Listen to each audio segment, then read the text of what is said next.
There's nothing like a medium rare, tender, and juicy burger, but getting it just right is harder than you might think. So we made 14 hamburgers to find out how every common mistake, substitution, and alteration affects a burger. The ideal burger begins with a quarter pound of room temperature, 80% lean, 20% fat ground beef that is lightly mixed before being pressed into a round patty. It's seasoned generously with salt and pepper before being placed on a hot cast iron skillet for 2.5 minutes, then flipped and cooked for an additional 2. While cooking, the patty loses 16 grams of weight, or half an ounce. Leaving it at 3.5 inches in diameter, the exterior forms a crispy, dark brown crust that isn't very greasy, leaving little residue on the top bun. The burger is tender and easily cuts with a knife. Toppings are cool and all, but what about putting all that flavor directly into the patty? Like adding an extra ounce of a go-to condiment like cheese or salsa right into the meat. On the grill, the salsa begins to bubble and boil while the cheese oozes out and fries to crispy perfection. The salsa burger's weight nets negative, boiling out 32 grams or over an ounce in moisture, with the cheese patty not far behind it. With the cheese, the top of the burger is browned and crispy with burnt cheese painting the surface. But because of all the water and salsa, this burger was barely able to achieve the Maillard reaction, which is what gives you that coveted golden browning and caramelization. However, the additions didn't prevent the burgers from cooking to medium rare, with both staying juicy and tender, with the salsa giving the burger a smoky, zesty flavor, and the cheese making it, well, cheesy. Not all pans are created equal. Perhaps a nonstick or a stainless steel is all you've got to work with.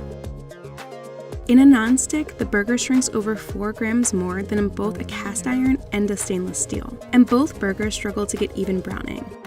While neither pan prevented the burger from cooking to a solid medium rare, the nonstick did result in a drier burger.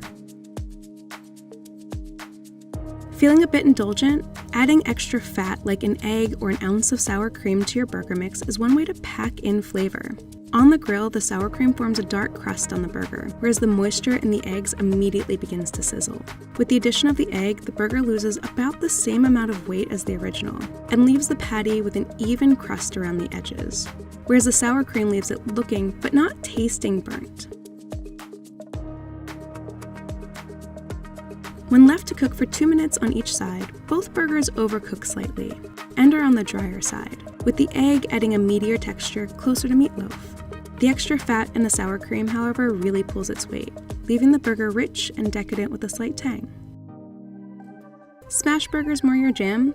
Take the same recipe, but smush it. The thin patty loses about twice the weight as the original. And while it got nice and browned across the surface, it was so thin that in those short 4 minutes of cook time, it overcooked slightly, resulting in a still delicious yet slightly less tender bite. We all know the cardinal rule of a good burger. Don't touch it until it's time to flip it. Early on, the patty begins to break apart, losing bits and pieces to the pan. Since it's never able to properly seal, the top of the burger turns an unappealing splotchy brown with flakes of burger seasoning the top bun. While the inside is rare, it's filled with spider webs of stringy fat and crumbles with just a little bit of pressure. In the same vein, pressing on a burger while it cooks is usually advised as a hard no. Pressing down forces out the liquid you need for a perfectly juicy patty, leading it to lose more weight than any other burger in the lot. While pressing down did have the added benefit of a darker, more caramelized crust, inside the burger was overcooked, tough to chew, and super dry. There are plenty of tricks of the trade to tell if a burger is done, but for those of us who find most or all of them confusing, it's tempting to just cut the thing open and take a peek. When it's cut on the pan, all the savory juices pool out and evaporate, leaving the burger almost 20 grams lighter than the original. The burger is left looking less than appealing. But aesthetics aside, inside the burger is unevenly cooked and slightly over, while also being tender in some parts, chewy in others, and all around dry.